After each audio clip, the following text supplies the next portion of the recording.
joining. Here we go. Wonderful Tuesday morning. Getting things going right here. Hi, John. I was so tickled to see your name there in the waiting room. Hope you're doing well. How are you doing? I'm doing good, Desi. I'm glad you put these things together. It really helps engage the community for sure. Oh, thank you. Thank you. Awesome. Hi, Thank you for Sharon. inviting me. Thank you for inviting me. Well, you're very welcome. Thank you for coming. All right. We'll give it a second. Hear any drone stories? Does anybody have any drone stories to get us going?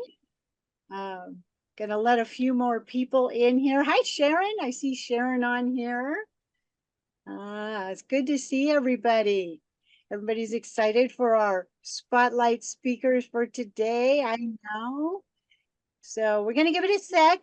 And before we get the ball rolling, yes, I do have some announcements to make. Hi, Audrey. How are you? Jean Marie. Hi, how are you? Good to see you. Awesome. Awesome. So, all right.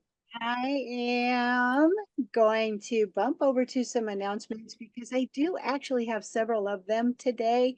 And I know I don't want to take up any more time because I know everybody's really here to hear from our spotlight speakers. So, first off, I am going to do a shout out for the sponsor for this week, which is onthegovideo.biz, and they are empowering drone operators to soar. And if you have any drone questions or just need some coaching questions along the way, feel free to reach out. I'll put the link into the chat for that. Another thing coming up is Sundance Media Group. If you're not familiar with Jennifer and Sundance Media Group, they are phenomenal leaders in the industry, and they always very supportive of women in drones. They have a 107 training workshop coming up, and that is July 11th and 12th. And they have offered a discount. So I'm going to put that into our chat as well. And then really quick, like looking ahead, we have already got some great speakers lined up. We have Carolyn Gollard. She's going to talk about agriculture with drones. And Roseanne Denton's coming up, and she is going to be talking about drone soccer. Wow, I told you I had a whole lot to share. How exciting, right? So I'm going to open up my chat really quick, like put all that great information into our chat.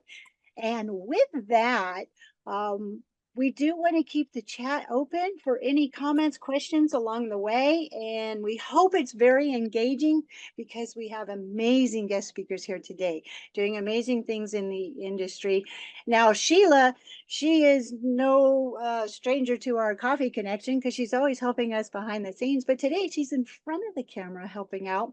And she's going to share with us today about her search and rescue and some of the missions she's done and how you can maybe get involved in doing something like this. And she has brought with her a guest speaker as well, which is exciting. Mary Williams Deer is here with us today as well, but she's going to introduce her and tell a little bit more about it. So with that, Sheila, I am going to segue over to you. Great, thank you. Spotlight. Perfect. Oh gosh, I see myself. Okay. Wasn't There you expecting that. All right. Hi everyone. I need to introduce, we're fortunate enough to have Mary Williams Deers with us today.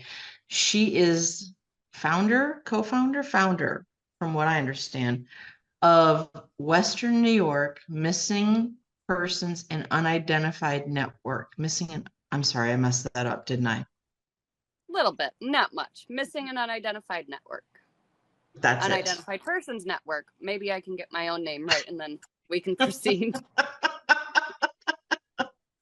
It encompasses everything. Let's just say that, definitely. And Desi had asked, would you be a spotlight speaker? I'm like, of course I will. What do I talk about? And the suggestion was the solar panels again. And I went, I sound like a one-trick pony.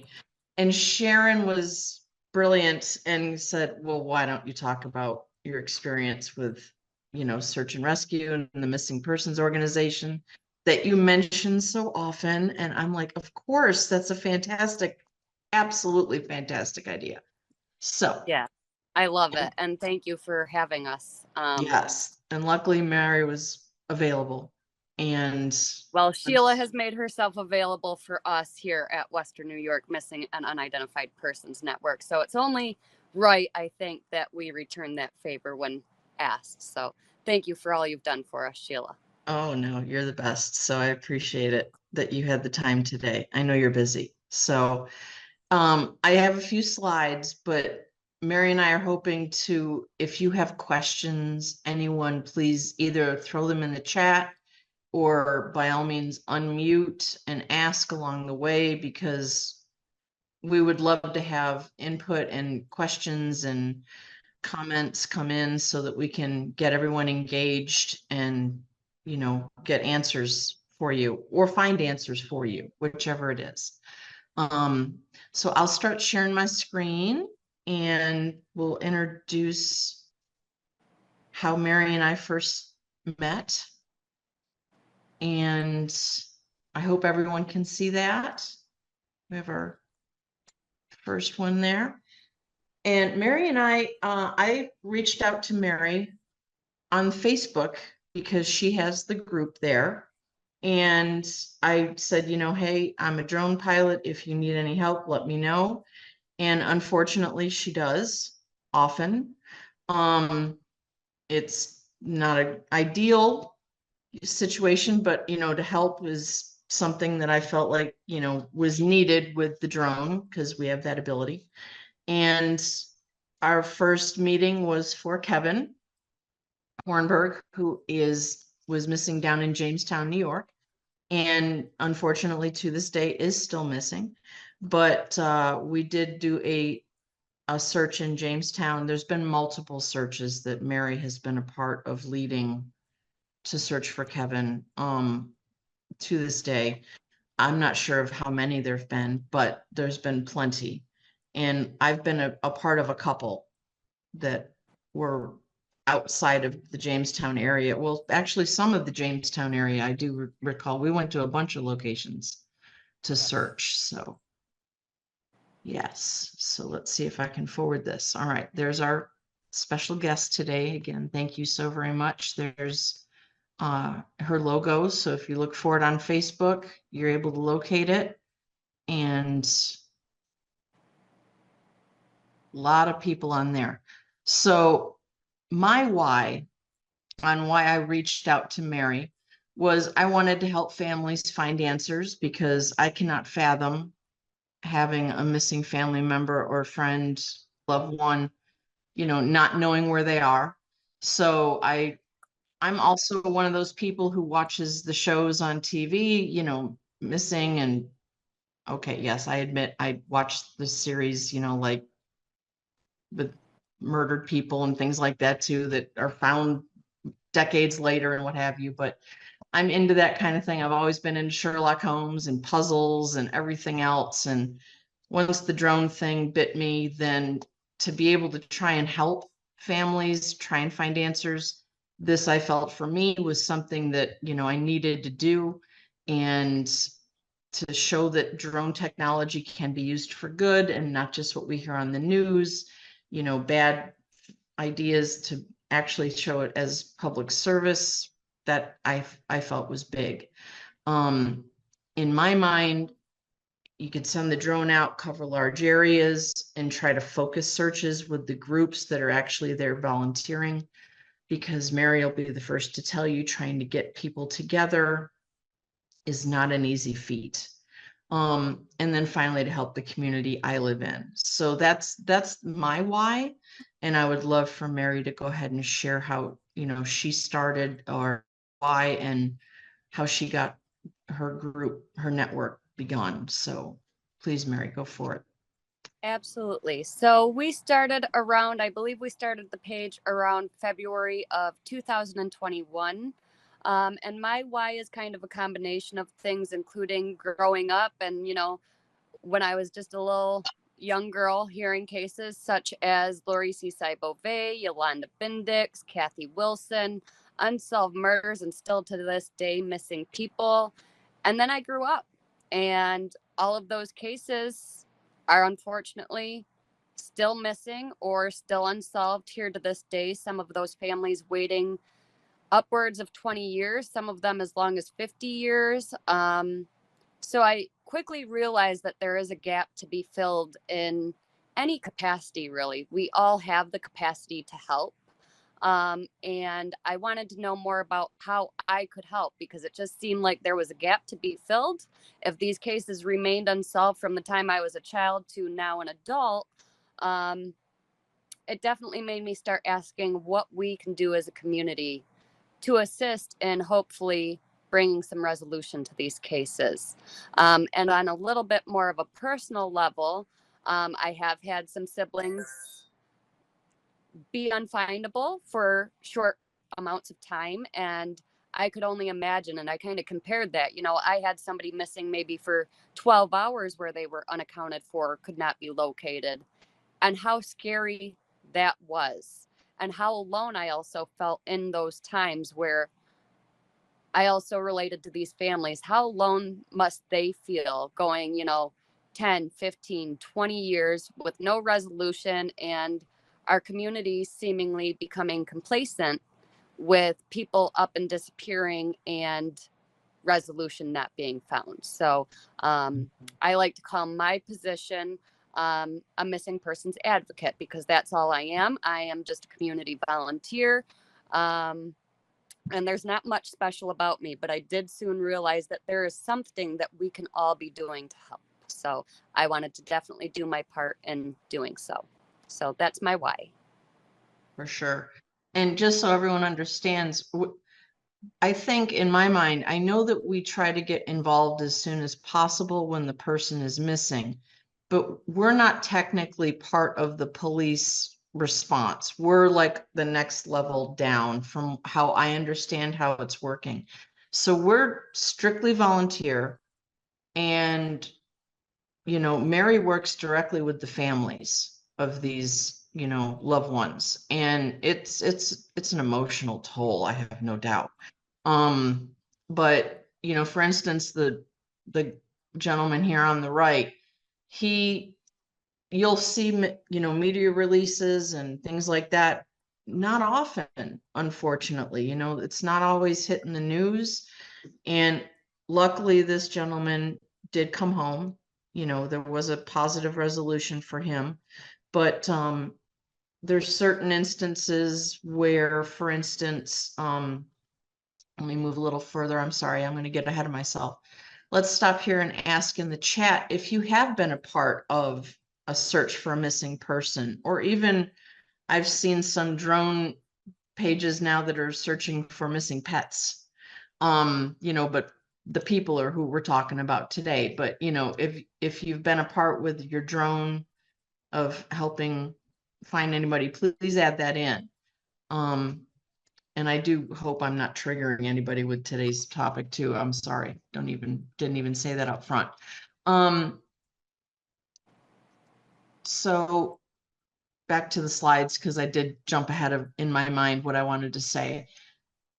How I reached out to Mary was I located the missing persons page on Facebook, and I messaged her directly, and I said, hey, is there anything I can help you with? And she was like, oh yes, we need an assistance with, this one search down here in Jamestown. I was like, all right, let's do it. Let's head on down.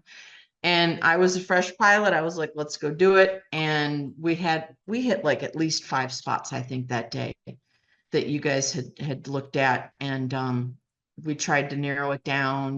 There was like a parking lot of 18-wheeler trailers that I remember. There were house areas, I'll try and show with the video, but it was more of an urban search to begin with.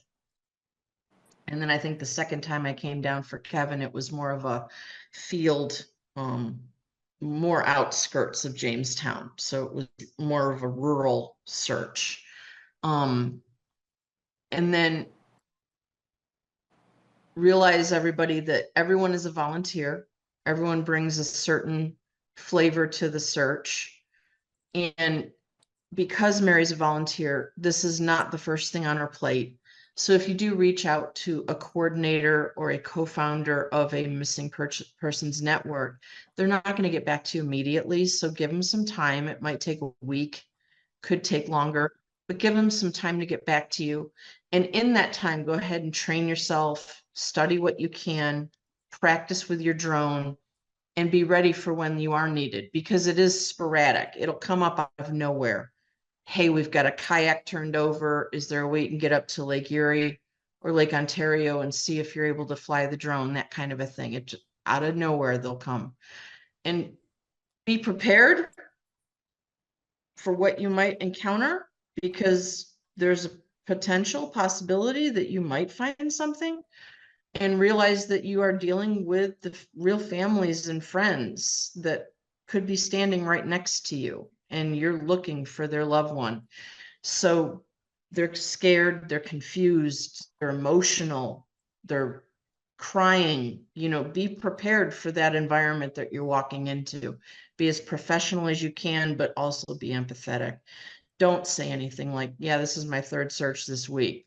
Oh my goodness, please don't say anything like, just be very empathetic with those families and friends. And truly, honestly, and Mary can correct me if I'm wrong on this, but the families want their loved one found, obviously, but they absolutely do not ever want them forgotten. They Yes. want their And name then spoken. Yes. there's always that possibility with, drones and droners, without even purposely or intentionally showing up to a search or seeing the family, that something could be stumbled upon while you're maybe just training or practicing with the drone or something of that nature. So it's always good to be prepared for something of this nature before it just kind of happens. So I think it's always good for people to even know you might not sign up to go join search and rescue, but maybe you're out practicing with your drone and do happen across something. And if you don't know what you're looking for or what channels to take, it can be confusing or seem like a lot and you're lost. You don't know where to go, kind of a thing. So I think it's always good to be prepared for all potential outcomes, even if you aren't intentionally going out on a search. Mhm. So Sheila, Early spring. Yes, ma'am. we do have a comment from Amy in our chat, and then I have a Oh. couple questions, and I don't want to jump ahead if they're coming up in your slide deck or something, but she had mentioned Amboy Crater, search and rescue for a couple in Williamsburg, Virginia. So she has participated in one. If anybody else has participated, we'd love to know. Go ahead and put that in the chat or open it up and share your Mhm. experiences. Circling back a little bit to some of the things you were talking about, tell us a little bit about the training that would be required, or, like you said, you're out just doing your flights and all of a sudden somebody has grabbed you and said, hey, can you go look for this person? But there's training and proper channels, like you said, to go through. I may have jumped ahead on your slide deck, but what would be some of the training that would be required? No formal training that I'm aware of. What I do when I go out and try to help is, Mary has done her research and she's very tedious at this and amazing, but she narrows down search areas. And then if the drone is practical to come in for this particular search, whatever's needed, then I'll shoot down there and do a mapping mission and gather tons of images at as low as I can go, or depending on the search area, it could be higher up. And we've got decent cameras, so the resolution, you're able to drill down. If something looks a little weird, you can look down, find that latitude and longitude, and send the search group to that location. So my suggestion would be, go out, get familiar with, looking at early spring in particular. I know that that's a popular time for us to go out and search before the leaves are coming on the trees. And after winter here, especially for Western New York area, get used to what you're seeing through the camera. You know, oh, that's a tire. Oh, that's a piece of wood. That's a tree limb. That's a jacket. I mean, try to the more you do it, the more you're used to seeing something different, is my advice. So when I'm flying, the drone's looking straight down, eagle view, bird's eye view, and I'm mapping, basically doing the lawnmower patterns. And as I'm looking through, and checking, if something looks weird, or if it's a box, that's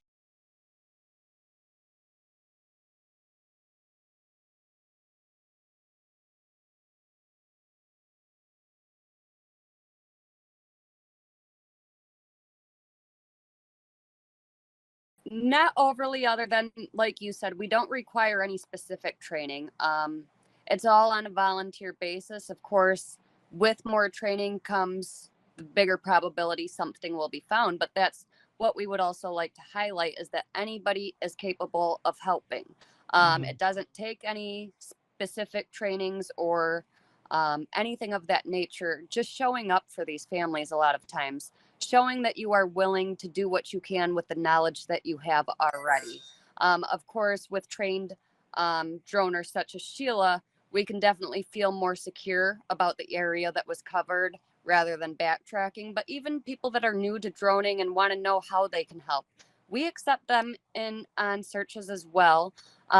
Like Sheila knows, though, trained people know you can't lift off near airports. There's certain areas that are no-fly zones. And unfortunately, I don't think a lot of people new to droning would necessarily know all of those things.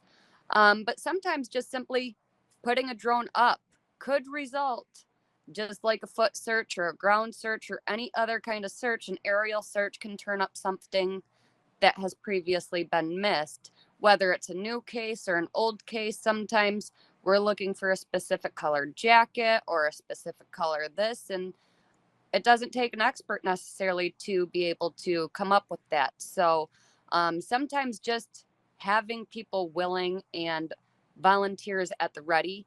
I thought it was amazing when Sheila reached out to us, because some law enforcement agencies don't even have access to a drone department, and will sometimes ask us, do you know anybody with a drone that's certified? Is this somewhere that they could fly? What does the weather need to be like? And a lot of planning goes into those, but of course it has to be in a very short time, especially for the fresher cases, so that we're getting out there as soon as possible. As Sheila knows, some drones have thermal imaging, others do not. Of course, the ones with thermal imaging are more helpful when somebody just goes missing. And we're hoping to find their heat signature or something of that nature. But when we're talking cold cases, like I was talking about here in Chautauqua County, some of these people have been missing 10, 15, 20, upwards years. And all we can really hope or pray for is that we run across an item that we know went missing with them, something that they were wearing, or just something that doesn't seem, like Sheila said, when you're doing the patterns and something just seems out of place, or something that should be double checked. And we appreciate her for that. And even law enforcement agencies don't always deploy immediately. It has to be requested usually by law enforcement for their department to be involved. And the detective ratio to the missing person ratio, unfortunately, there is just not enough of them. And it's not that they're not doing their job, but they unfortunately are unable to deploy every single resource for every single case equally across the board. So many times when the drones are being deployed, it is for maybe, say, a missing vulnerable young child that might have, got lost at a park or a state park, something of that nature, and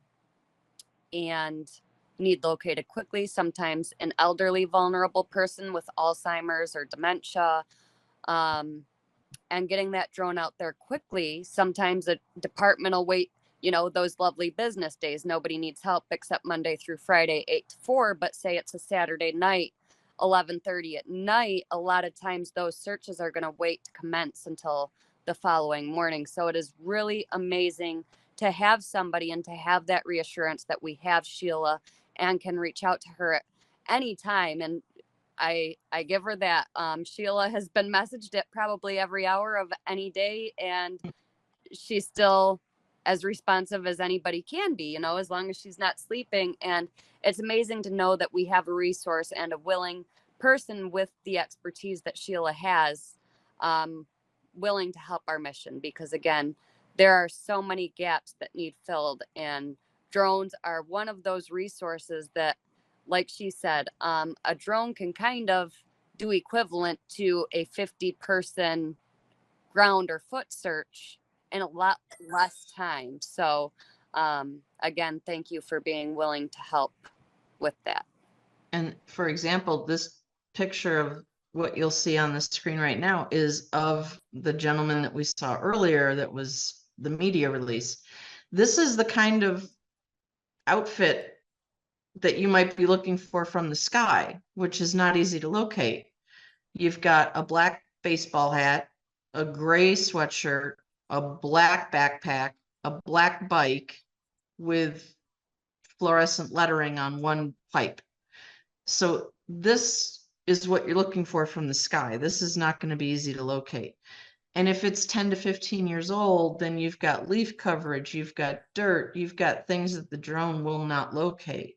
If the bike was sticking out, you might see that from the air, you know, the tire. So again, Desi, back to that question, you know, what kind of training? Again, I think it's just something that if something looks off from what you're used to seeing, then that would be something that you would say, hey, you know, we might want to ground search this one area here, something along those lines, just to narrow it down for the volunteers that actually show up. And again, while we're on that topic, know when you're going to be effective with the drone and let Mary know it won't help with this situation. You're going to want to focus, you know, a different way. And if you let her know that, then she's able to focus a different way right away versus, oh, we'll go try and it doesn't work out well. So, you know, that's my try to realize when you're going to be able to be an asset to the help to the group. And again, back to Kevin, we're still looking for Kevin. It's more difficult. We were looking for camouflage at first because we thought he was in a camouflage outfit, in a Carhartt jacket. Again, Carhartt colors are not generally, unless you're wearing high visibility, easy to find. They're mostly nature colors. When you look at their palette that they use, browns, you know, blacks, it's not easy to locate from the sky all the time. So we kind of knew that was going to be a hard one with the aerial. So this is actually close to Kevin's house, the one search that we did, and I'll try and make this fast. Again, this And one is, thing, if yes. you don't mind, real quick, I'd like to point out, this is one place that Sheila came in, and this is one way that the drone did offer assistance.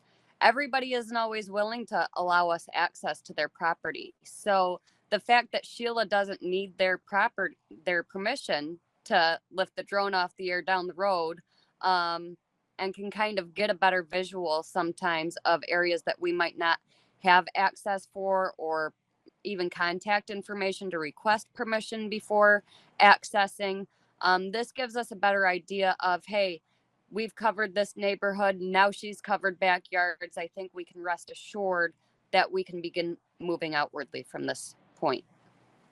And More. just so everyone's aware, that's mainly what I've been doing to this point with the group, is kind of helping say, hey, this is done. We don't need to look here anymore, and narrow it to something else. So that's always, oh boy, And now I'm even stuck. though we have not located Kevin or a lot of our missing, ruling out areas is just as important as ruling them in, because, you know, you have to start somewhere. And unless you get some of these places ruled out, it's going to be a question not only in your head, your community's head, law enforcement's head.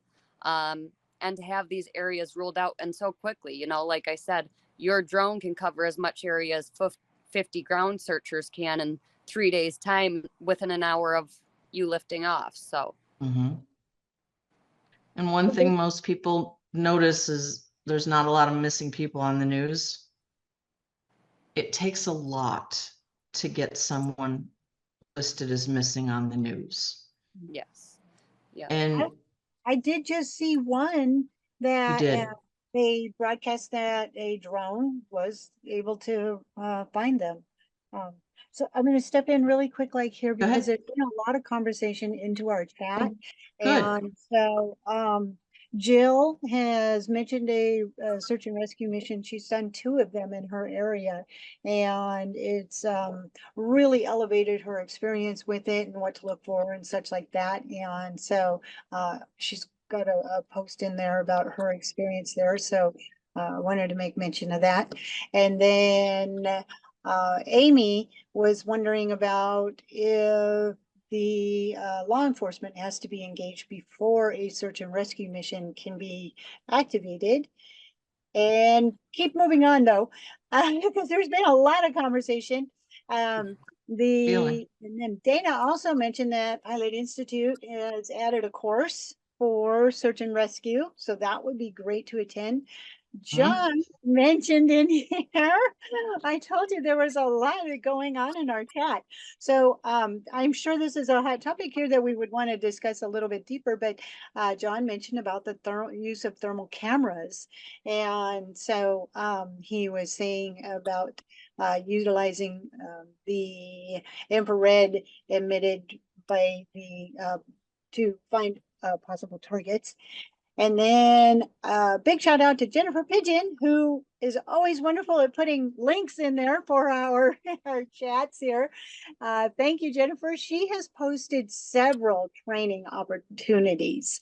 And so she's even provided the links for them as well. Red Rock Search and Rescue, Civil Air Patrol, and NA Search and Rescue. There's another one in there for you. And following up again, then John had mentioned about he is SUAS Civil Air Patrol pilot in Westchester.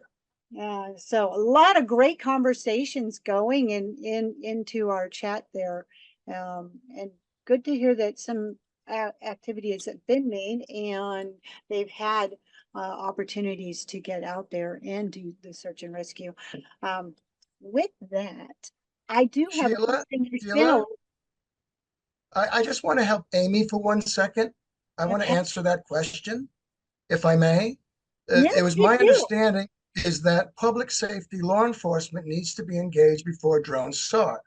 And that drone pilot does not start looking without that step. Is that still accurate? Well, that could be answered many different ways. I'm going to just say for the general use, yes. Because airspace, the police, I could tell you, I work with the New York City Police Department, and you know how jammed up we're at down here, and I work with them. They better not see a drone in that area if they have something in the air, their own drone and search and rescue. So what and it's all about trust as well, believe it or not. So what I've done locally, I have been to the local government, okay, speak to them on what I do. I have been talking to New York City Police Department and all that, but what they all say the same thing. If you want to use your services for the volunteer services, please get in touch with the law enforcement around you. Get in touch with the civil people around you. Even bring a couple of friends with you. Say, we're willing to do this, and work under their guidance. Because the one thing you do not want to do, and from a good heart, is get in the way of a procedure that is, government backed. Okay. Indeed. And especially when it comes to Civil Air Patrol, we are backed by the U.S. Air Force. We are the auxiliary for the U.S. Air Force, and we get great equipment to work with. We get Cessna 172s, 182s. We're working with Skydio as far as drones are concerned. And we are now in New York Wing putting together a search and rescue missions that have air support, ground support, and drone support in the same area to look for downed aircraft. That it doesn't mean that we can't be looking for a missing person. If that client calls, we're going to go. We're going to go. So we would definitely want you not in that airspace if you don't belong there. So that's very important that Amy knows that please check with your local people and see where you can fit in. Most of the time is joining an organization like other people, you join a Civil Air Patrol, and these organizations to really help out. John, I appreciate that. I really appreciate your input. Having been in the public safety space for a long time, the reason I posed the question moreover was to make sure people do understand the importance of communication with public safety officials, and that we don't get in the way, because we could have a lot of really well-intentioned people going rogue. And as you pointed out, getting in the way of an active search and rescue or search and recovery. And so I appreciate you. It's been so long. Amboy Crater was in 2018, 2019 when I did it. I've been in a different space. I've been all over the drone industry space. Spaces. Oh, I know who you are, Amy. Yeah, and so you just reconfirmed that's still, like, even my understanding is you even have to be on a list to work with FEMA. And okay, I just wanted to verify that was still the case, because it makes a lot of sense that it is. Thank you so much. Well, one thing is happening, and I'll end with this. We're all, believe it or not, the FAA has us out here for a purpose, and it's called ushering in air taxis. There is no doubt about it in my mind when I'm speaking at the level at AUVSI and other leaders in the country. The FAA needed to know how we're going to usher in new technology, and new technology is coming. Joby's coming. Whisk is coming. All these are manufacturers that are multi-million-dollar corporations that are putting a lot of money and effort into their new aviation, into the new aviation. So there's a twofold thing here. FAA learned what it takes to actually do this, but on our backs. And God bless them for that.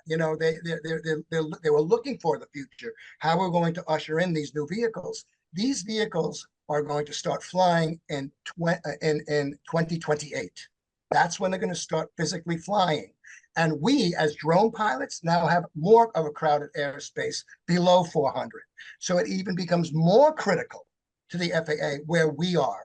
UTM, traffic management, all that is going to be a part of this. And we should really, if we want to continue in this business, helping it as a business,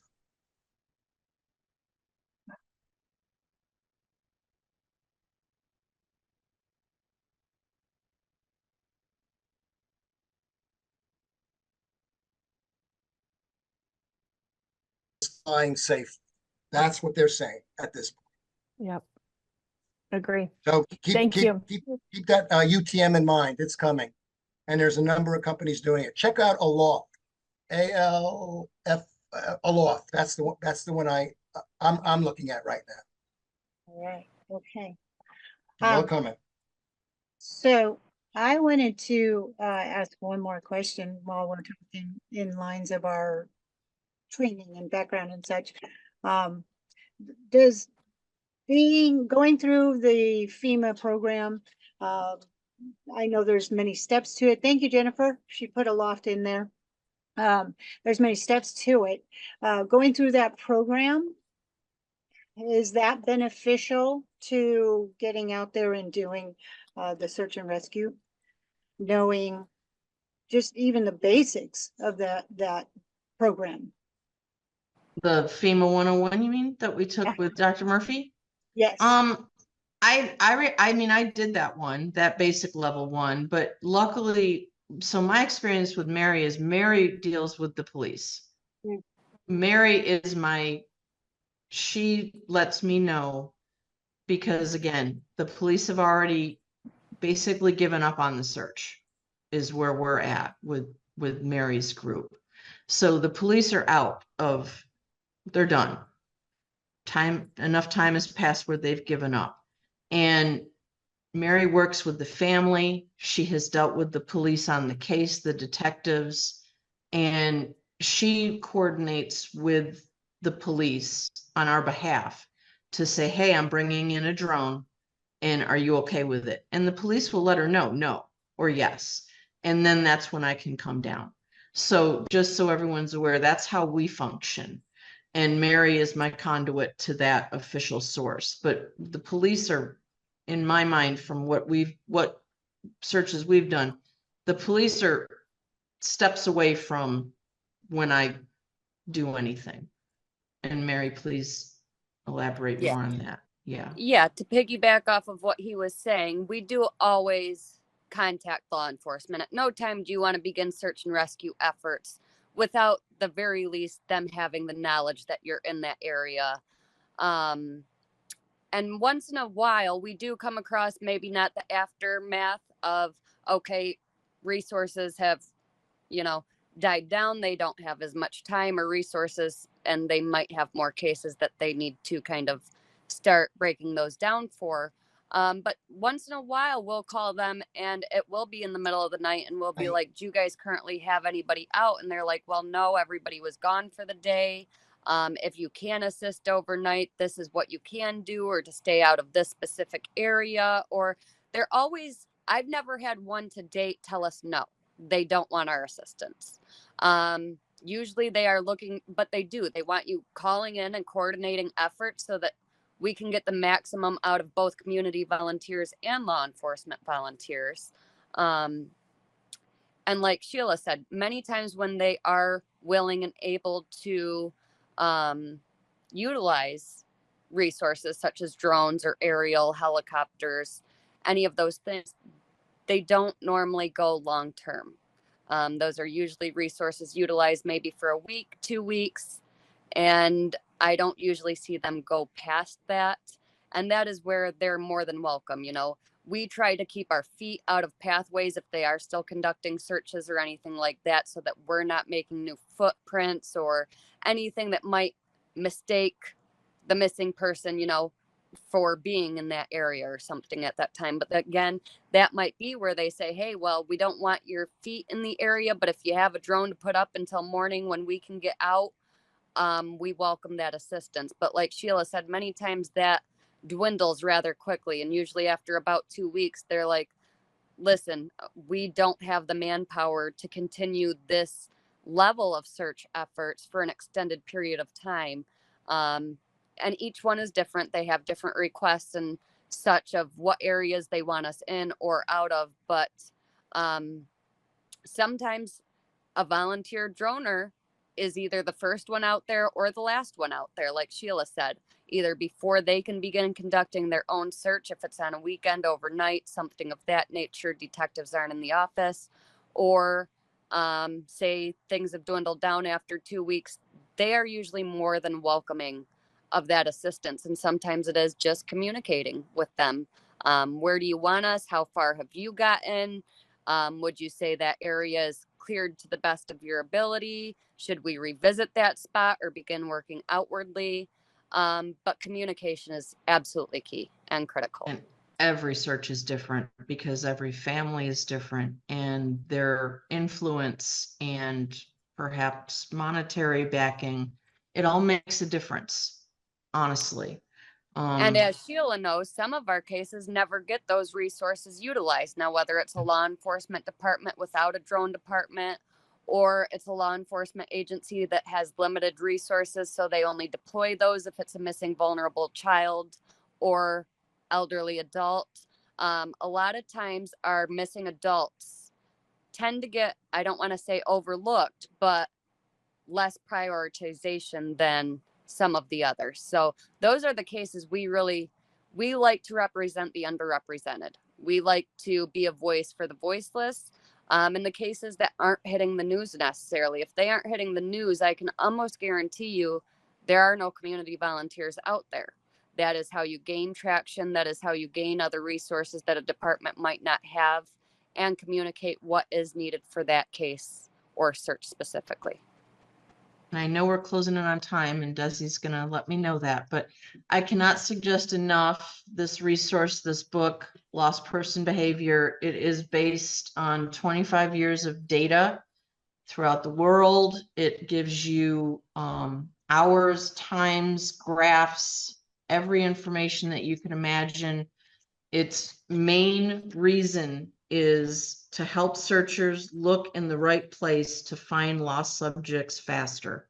That's the main reason for this resource. And it gets into, you know, elderly folks that might have, you know, not a clear mind and where they might be found faster. This is a great resource, and it's got solid scientific numbers and spaces behind it. Brian here, unfortunately, what he was located. When I went out looking, the search was still pretty fresh. I want to say maybe it was 2 weeks old, maybe not even that old at that time. And I got out to the field, and the friends were looking, the close friends, and they were stressed to the hilt. And we were out in more of a field situation. Now, his vehicle was a couple miles away. His vehicle was located a couple miles away. And I kind of wanted to go there, but I was where the friends were. So I was searching there and talking with some of the friends, and he was located not far from the vehicle, from what I believe, but he was found, at least for his family to have some closure. I'll say it that way. Again, we had, you know, just searching the railroad tracks, for instance. You know, we've got wood on one side. You know, does something look weird that you can send, you know, let Mary know, hey, this looked a little funky. We might want to send some boots down there.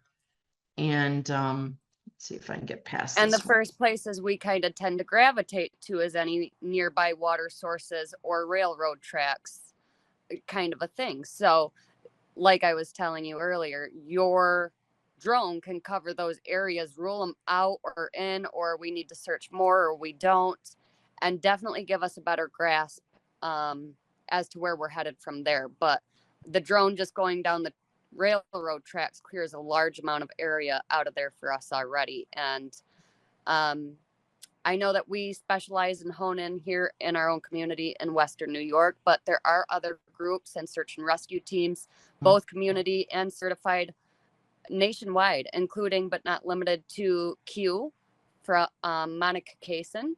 You can look that up on Facebook. I know that if you sign up for their emails, they oftentimes will send out emails looking for either ATV assistance, drone assistance, all sorts of things, different locations.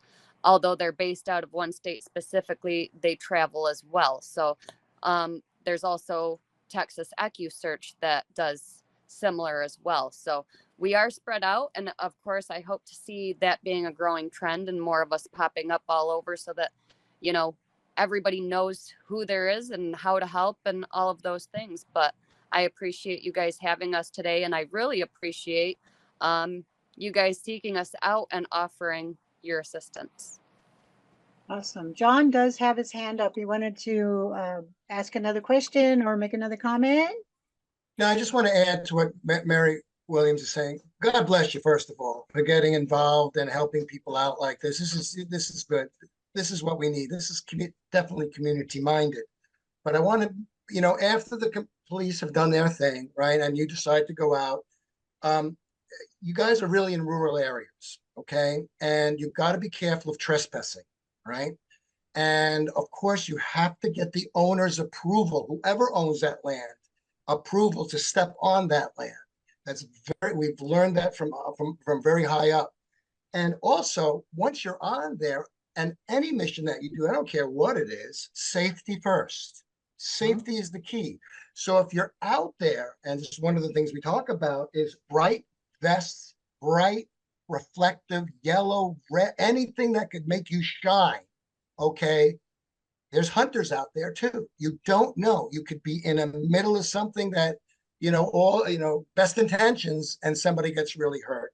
So I just want, I don't want to rain on anyone's parade. I just want everybody to be safe when they're doing this. And remember, safety first before you launch any operation. That's a great point to be made. And thank you for saying that. We were actually discussing that before we went live today, and that we never want another person to go missing while looking for a missing. So yes, Right, absolutely right. safety first. Or get hurt or anything. Yeah, to Thank divert you so any much, of the ladies. efforts. Yeah. You all are great. Thank you. It's wonderful to be a part of this. Thank you. Thank you. Wonderful.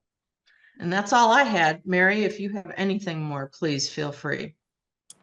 I think just leaving off with all of us can help in some capacity and utilize what you already have, whether it's your knowledge, whether it's your technology, whether it's your experience. We all come from different walks of life, have different backgrounds, and we can all contribute something, whether it's a drone or not. But if you're interested in getting involved, I strongly urge you to look for there's even certified search and rescue teams nationwide that will give you the proper training and give you everything that you need to be an asset to your community. And I thank you all for listening today, being a part, and showing interest. That alone speaks volumes. And it's a community effort, and we need more community.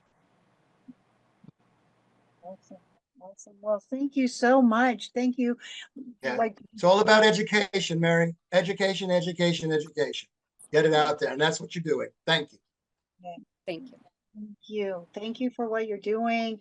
Excellent. Yes, we're getting a lot of comments into our chat. Everyone is grateful for the information that you've provided. And I want to thank everybody also for being so engaging into the chat and putting all the posts in there. I way on board with that safety side of things. And so I'm glad we were able to touch on that as well. If somebody wanted to reach out to you, either of you, do you want to put your contact information into our chat? And that way maybe they can have additional steps moving forward. Yes, absolutely. Picture. I'll put mine in This there. says, professionalism is job number one, not volunteers, just unpaid professionals. That's Pretty a good much. deal. Yeah, I like it. Awesome.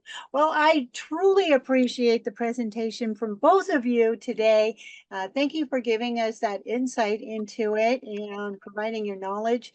And I thank everybody for being here today on this Tuesday morning. Can't wait till next week because I love our Tuesday mornings.